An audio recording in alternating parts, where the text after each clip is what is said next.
তুমি আমার কবুতরের বাচ্চা, আইসে তুমি আমার লাল গেন্দা ফুল। তবে কেন কেন বারবার আমাকে কষ্ট দাও? কষ্ট তো আমি দিতে চাই না প্রিয়, কেমনে কেমনে যেন ঝগড়াঝাটি লাগিয়ে যায়। তুমি তো চাইলেই পারো আমি যখন রাগ করব তখন চুপ করে থাকবে। হ্যাঁ হ্যাঁ প্রিয়, আমারই ভুল প্রিয়, আমি চাই না রাগ করতে, কিন্তু রাগ ভিতর থেকে চলে আসে। শোনো না প্রিয়, মনে হয় কি তোমার আমার ভালোবাসা বেশি দেখলে শয়তানের আবির্ভাব হয়। তবে যাও, তুমি আমার সামনে থেকে সরে যাও, যাও গিয়ে শয়তানের সাথে সংসার করো। আমার কাকের বাসা, তুমি এভাবে রাগ করে থেকো না। তুমি কি ভেবেছো তোমার ঘরের এই চাকরানি তোমার এই কথায় গলে যাবে? সারাদিন কাজ করি, সারাদিন সবকিছু করি শুধুমাত্র তোমার ভালো থাকার জন্য। তুমি এই চাকরানিকে এভাবে বলবে আর আমি গলে যাব? না, জীবনেও না। আমার হার্টবিটের গন্ধ এভাবে বলো না। তুমি রাগ করে অন্য রুমে থাকলে আমার মনে হয় এই বুঝি দমটা গেল।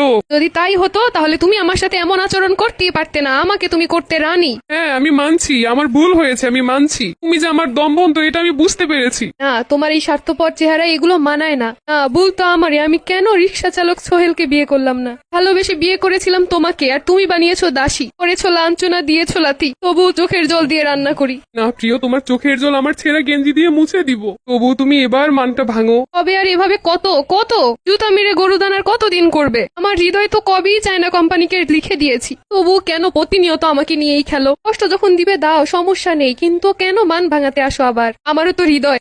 এই বেইমানি চেহারা দেখে এভাবে কথা শুনলে কি আর হৃদয় মানে? হৃদয় বলে যা, বেইমানকে একটু হলেও ক্ষমা করে দে। তোমার হৃদয়কে বলো বেইমান একবারের জন্য ক্ষমা চেয়েছে, আর কখনো হবে না। তবে এইবারই শেষবার, মনে রেখো।